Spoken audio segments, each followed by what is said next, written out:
Bonjour à tous, bienvenue dans cette vidéo consacrée à la correction de l'activité sur la naissance de la République romaine. Alors, voyons les questions. Documents 1, 3 et 7, citez quelques actes tyranniques de Tarquin le Superbe. Alors, acte tyrannique, l'adjectif tyrannique renvoie au tyran. Rappelez-vous qu'on a vu ce qu'était un tyran dans l'Antiquité. C'est un homme qui règne par la terreur et par la force, par la violence. Et donc l'homme en question, là, c'est Tarquin le Superbe. Donc si on formule la question, c'est citer à partir des documents qui sont là, donc nommer quelques actes où Tarquin règne par la violence et par la terreur. Alors document 1, document 3 et le document 7, il est là. Alors on va lire parce que là il y a pas mal de choses. Alors, 1. Tarquin le Superbe. Le Superbe c'est pour l'orgueilleux. Est devenu roi de Rome en tuant son beau-père Servius Tullius. Il gouverne par la terreur. Donc premièrement, il est devenu roi en commettant un crime. Ça, c'est bien s'emparer du pouvoir par la force et par la violence. Première définition du tyran, il est là. Donc il s'est emparé du pouvoir en commettant un crime. Ensuite, Tarquin le Superbe, le roi tyrannique. Tarquin fit arrêter les membres les plus considérables du Sénat. Tiens, il y a un petit lien, on va aller voir ce que ça veut dire. Donc, réunissant les chefs des grandes familles de Rome, il assiste le roi. Donc, le Sénat, c'est le conseil, c'est l'assemblée qui aidait le roi et dans lequel on trouvait les grandes familles romaines, ce qui faisait que la monarchie romaine était une forme d'oligarchie, d'accord ? Donc, il fait arrêter les membres les plus importants du Sénat. Donc, il fait arrêter les membres des grandes familles romaines. Il ordonna ouvertement la mort de ceux qui pouvaient être l'objet d'une accusation. D'autres furent massacrés en secret, quelques-uns envoyés en exil. Bon, il a massacré les membres du Sénat qui devaient gouverner et l'assister, c'est-à-dire qu'il a fait massacrer des chefs de grandes familles romaines.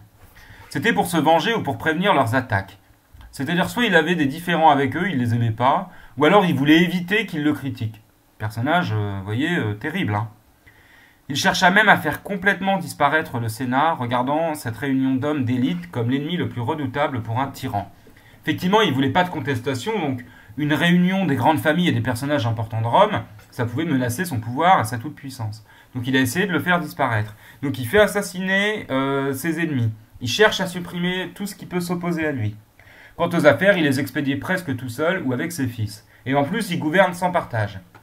La cruauté de Tarquin envers tous les citoyens fut telle qu'on lui donna le surnom de Superbe l'Orgueilleux. Un jour, il fit attacher à des poteaux sur la place publique en présence du peuple plusieurs citoyens nus qui furent battus de verges et mis à mort. Donc il faisait même tuer les gens, d'accord, et il faisait ça en public pour terroriser la population.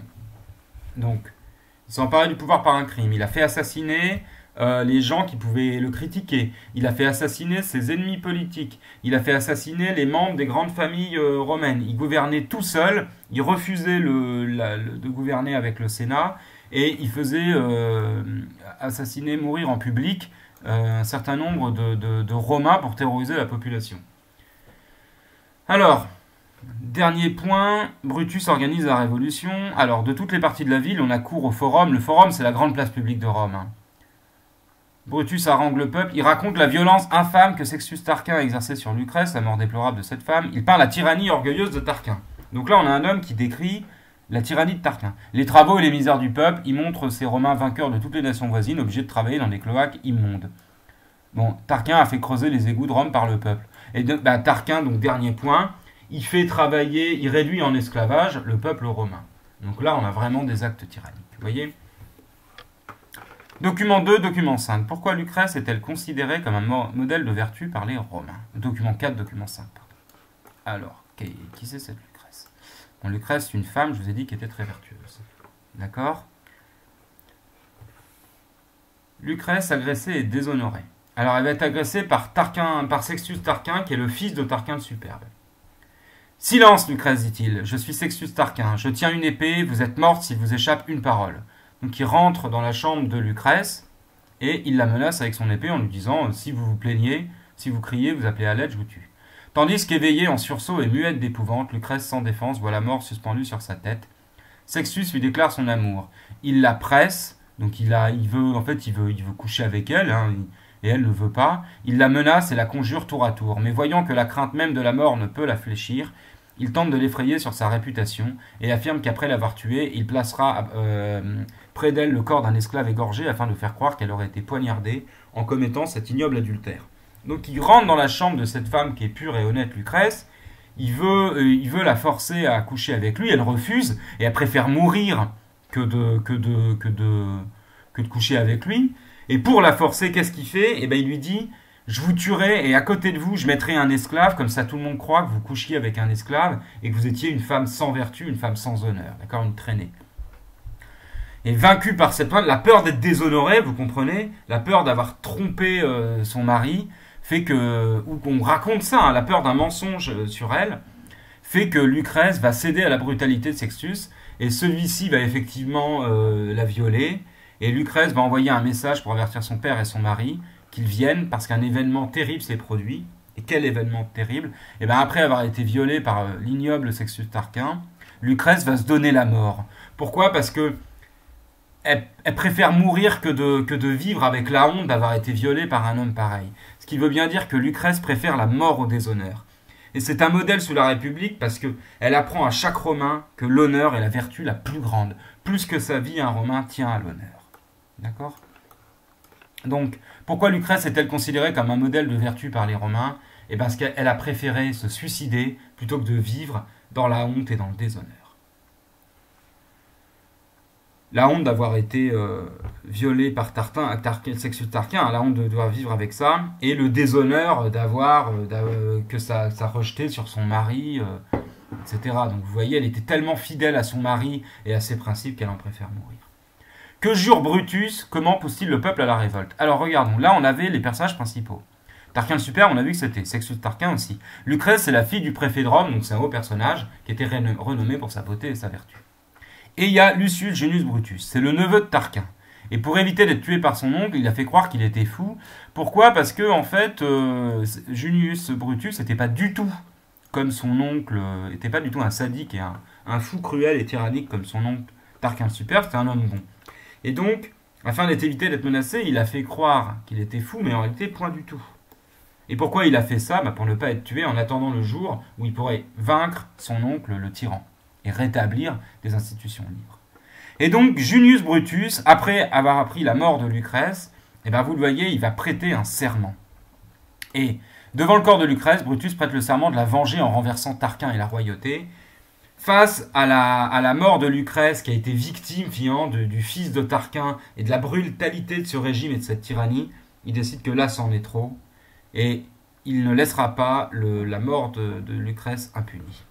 Donc on voit là Lucrèce étendue sur son lit, Brutus qui tient le poignard dont Lucrèce s'est servi pour se tuer, le mari de Lucrèce, d'accord, et ici on voit bien la louve qui est au-dessus, d'accord, qui évoque la patrie romaine, et donc on a le mari et le père de Lucrèce, je précise, effectivement sa famille, et il dit non, plus jamais, on va chasser ce tyran sanguinaire et abominable qui est Tarquin, ainsi que son fils, son rejeton démoniaque.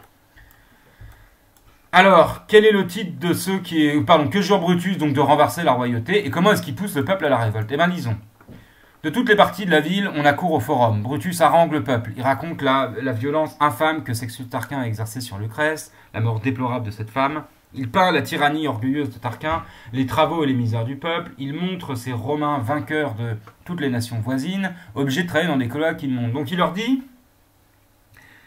Sextus Tarquin a tué la femme la plus pure qu'on avait et la plus belle.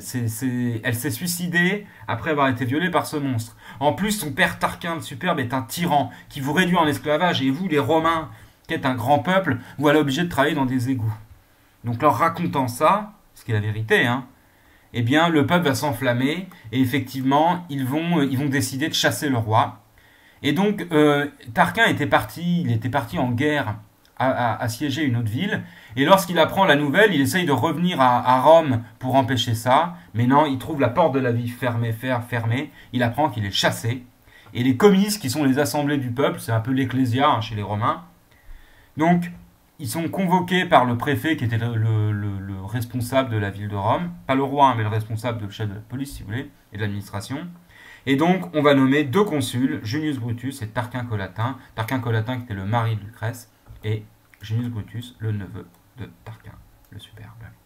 Donc comment pousse-t-il le peuple à la révolte? Donc Brutus jure de chasser le roi, et il pousse le peuple à la révolte en racontant les horreurs commises par Tarquin et son fils, et en leur rappelant qu'ils sont un grand peuple. Et quel est le titre de ceux qui remplacent le roi? Désormais, ce sont les consuls. Ils vont être nommés consuls. Consuls dans le nouveau régime, alors ils sont choisis par les comices, c'est-à-dire les assemblées du peuple, et dans les, dans le régime qui est fondé après la monarchie romaine, qui est la République, le titre, qui est l'équivalent, je dis, la République, c'est un peu l'équivalent de la démocratie pour les Athéniens, donc c'est la démocratie à la manière romaine, où là, le peuple, il n'est pas réuni dans l'assemblée, dans l'ecclésia, mais dans ce qu'on appelle les comices, mais c'est les assemblées des citoyens, et ces comices, ils vont élire des consuls, et les consuls, ce sont l'équivalent des stratèges à Athènes.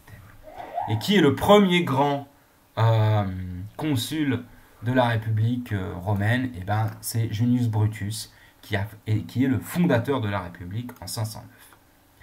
Voilà, je vous laisserai effectivement raconter ce récit. N'oubliez pas que dans le récit, il faut être bien expliquer qui est Tarquin, quand ça se passe, pourquoi c'est un tyran, ensuite raconter la mort de Lucrèce, d'accord, la mort suite à l'agression dont elle avait été victime par le fils de Tarquin, et comment Junius Brutus, révolté par ça, va soulever le peuple qui chassera le tyran et qui instaurera la République romaine, avec à sa tête un consul, Junius Brutus. Je vous remercie.